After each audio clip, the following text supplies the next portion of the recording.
దేశంలో టెర్రరిజం పైన కేంద్ర హోంశాఖ సరికొత్త పాలసీని రూపొందించింది.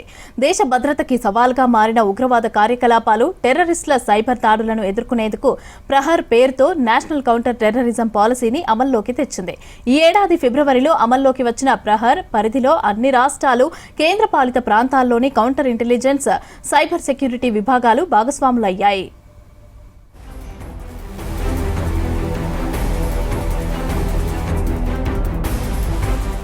ప్రహర్ అనేది ఉగ్రవాదంపై భారత్ ప్రకటించిన సరికొత్త యుద్ధతంత్రం. ఆయా రాష్ట్రాల్లోని ఉగ్రవాద కార్యకలాపాలు, వాటి మూలాలు సహా నిధుల సమీకరణ, రిక్రూట్మెంట్కి సంబంధించిన పూర్తి సమాచారం ప్రహర్తో అనుసంధానమయ్యాయి.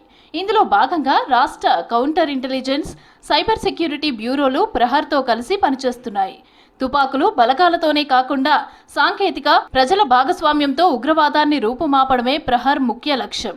గతంలో ఉగ్రవాద ఘటనలు జరిగినప్పుడు అనుసరించే భద్రతాపరమైన చర్యలతో పాటు ప్రస్తుత ప్రహర్తో ఉగ్రవాదం పుట్టకముందే అంతం చేసే వ్యూహానికి కేంద్ర ప్రభుత్వం శ్రీకారం చుట్టింది.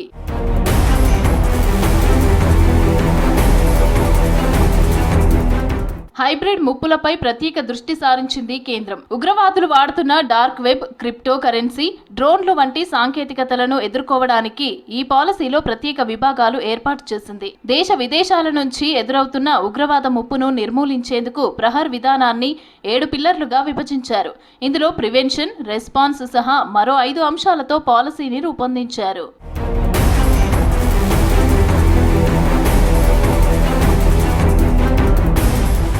ఉగ్రవాదానికి వ్యతిరేకంగా అంతర్జాతీయ స్థాయిలో దర్యాప్తు సంస్థలతో కోఆర్డినేషన్ చేసుకునేందుకు ప్రహర్ పనిచేస్తుంది.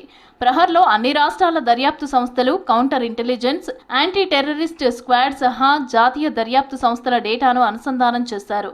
ఉగ్రవాద కార్యకలాపాల కోసం సమాచార, సాంకేతిక పరిజ్ఞానాన్ని దుర్వినియోగం చేయకుండా ప్రహర్ కట్టడి చేస్తుంది.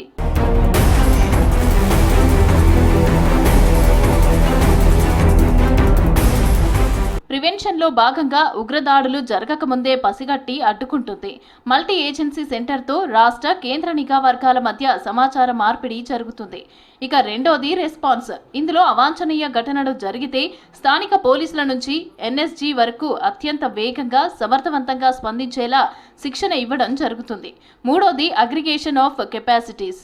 రక్షణ దళాలకు అత్యాధునిక ఆయుధాలు, డ్రోన్ టెక్నాలజీ, డిజిటల్ నిఘా పరికరాలను సమకూర్చుతాయి. నాలుగోది పిల్లర్ హ్యూమన్ రైట్స్. ఉగ్రవాద వ్యతిరేక కార్యకలాపాల్లో చట్టబద్ధతను, రాజ్యాంగ విలువలను గౌరవిస్తూనే ఉగ్రవాదులను అణిచివేస్తారు. ఆరోది తీవ్రవాద నిర్మూలన. యువత తప్పుదారి పట్టకుండా సామాజిక అవగాహన కల్పించటం, తీవ్రవాద భావజాలం వ్యాపించకుండా నిరోధించటం ఈ పిల్లర్లో ఉంటుంది.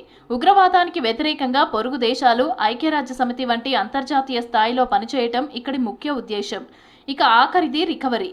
ఉగ్రవాద ప్రభావిత ప్రాంతాల్లో శాంతిని, సాధారణ పరిస్థితులను, అభివృద్ధిని వేగంగా పునరుద్ధరించడం ఈ పిల్లర్లో జరుగుతుంది.